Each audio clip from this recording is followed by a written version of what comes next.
happy that it actually was officially signed. Both of them prepared long and hard for it. So when I heard Daniel Dubois ill, immediately I think he's not fighting. So there was a statement that went out saying he was with doctors, he'd be assessed, and then a further statement or something would be made. I knew there and then when I hear a fighter's ill. You know what? I think the whole bill is mad. The whole bill, any one of these fights, well, the early two, because these are young novices, any one of these fights, you could put anywhere, and they could top a bill. And we're talking about the heavyweight fight, and so it's the top of the bill. It's not even the top of the bill.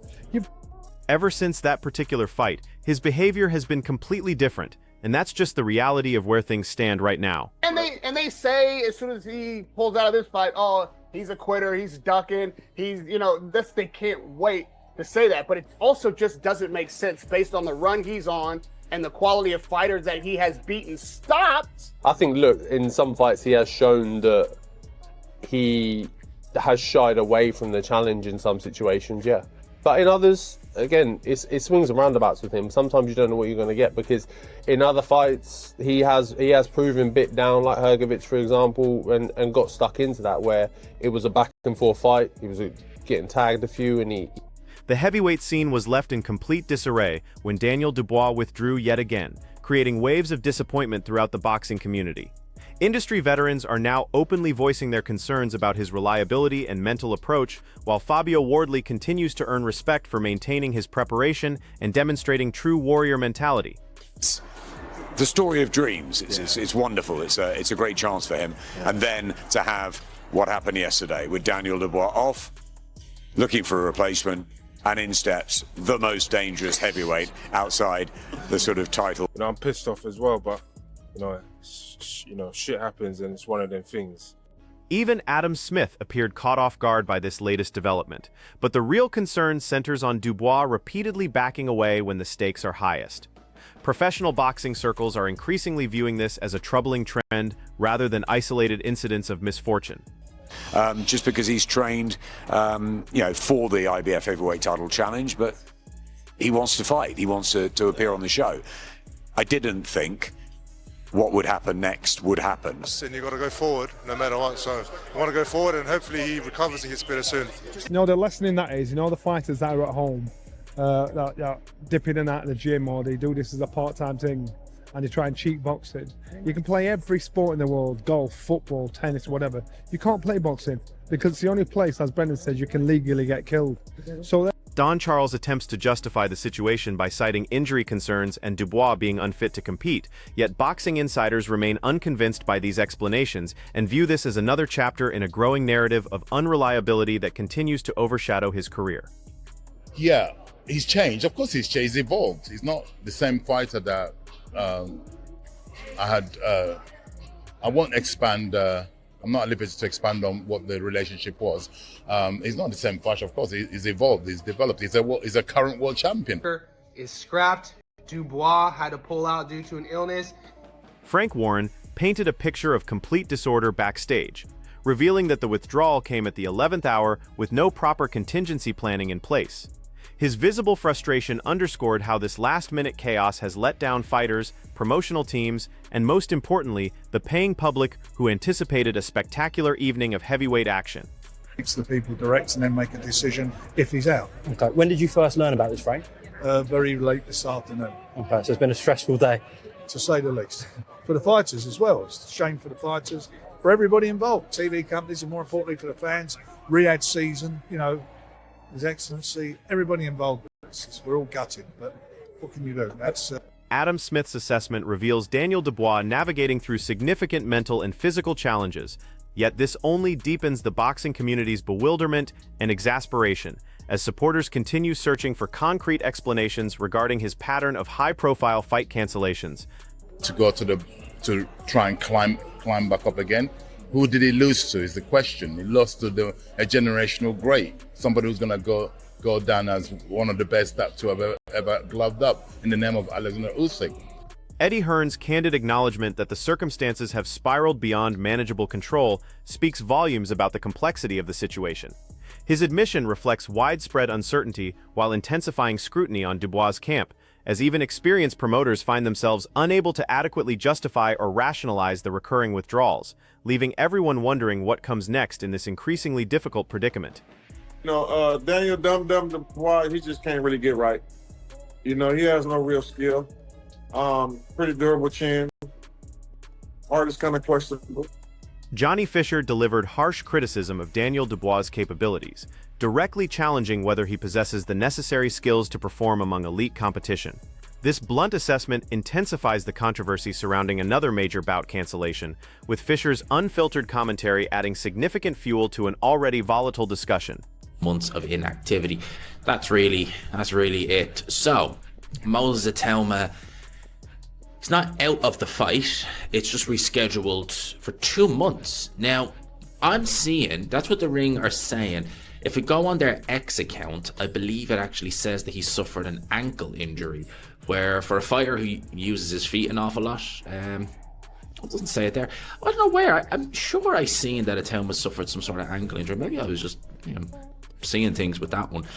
But he is injured. It's not really specified. I don't know why. I'm sure I saw it was ankle, but maybe not. Maybe I was just seeing things. Liam Goff emphasized the bewildering nature of Dubois' injury circumstances, noting that fundamental information remains mysteriously absent from public discourse. This transparency vacuum only strengthens doubts among fans and professionals regarding the legitimacy and necessity of the fight withdrawal. He's a big fight. He's trained very hard. If you don't fight, you don't get paid. And you imagine the cost involved in a training camp, booking places to set the camp up, bringing the sparring partners in, the nutritionists, the chefs, trainers and everybody, and you don't get paid. It's a massive loss. You can't insure it. Or if you do, it costs a fortune to insure. But very, very disappointing. Frank Warren exposed the devastating economic consequences of Daniel Dubois' late withdrawal, revealing the catastrophic financial impact that extends far beyond mere disappointment. Complete training operations require enormous financial commitments, including specialized sparring partners, dedicated nutrition experts, and comprehensive support staff, all coordinated around a single event date. Last-minute cancellations don't just create disappointment, they trigger complete economic devastation for every party involved in the production. Within professional boxing, such disruptions erode fundamental trust relationships, and Dubois now carries the burden of multiple similar incidents, generating legitimate concerns about his dependability when competing at championship level. He's technically the better boxer. The better fighter is Daniel Dubois. And Daniel Dubois is at the right age, right part of his time. He's had the right run lately to go in there as a confident fighter. Fighters have to do certain things to get themselves to believe in themselves, believe what they're capable of doing. That his run of last 3 fights has made this guy think, I can walk through walls. So this is the right time for Daniel.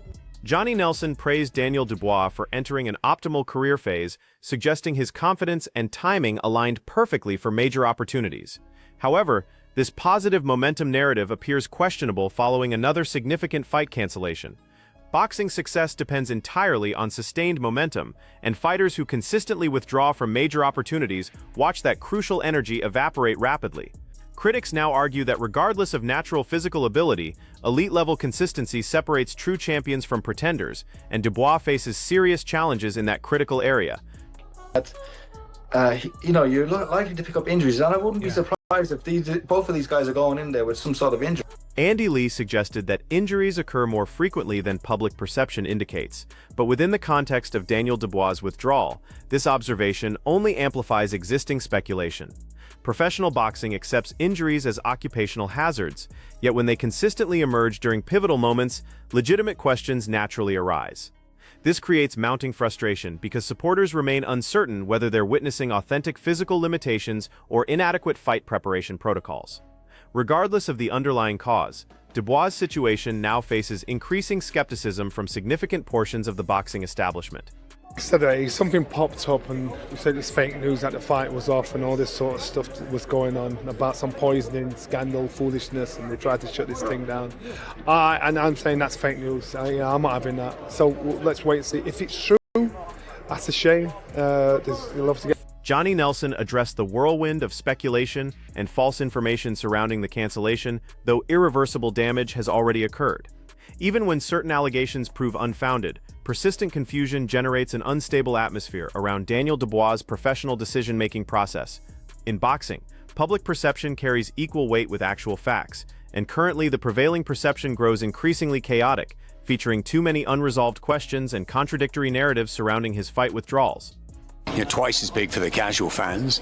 Do we condone it? I mean, in boxing terms, should that happen at a head-to-head? Of course not, but these things do happen. This is the fight business, and it's just made it even bigger. And Adam Smith attempted to contextualize the situation as standard industry turbulence, while simultaneously acknowledging such disruptions shouldn't occur at championship levels.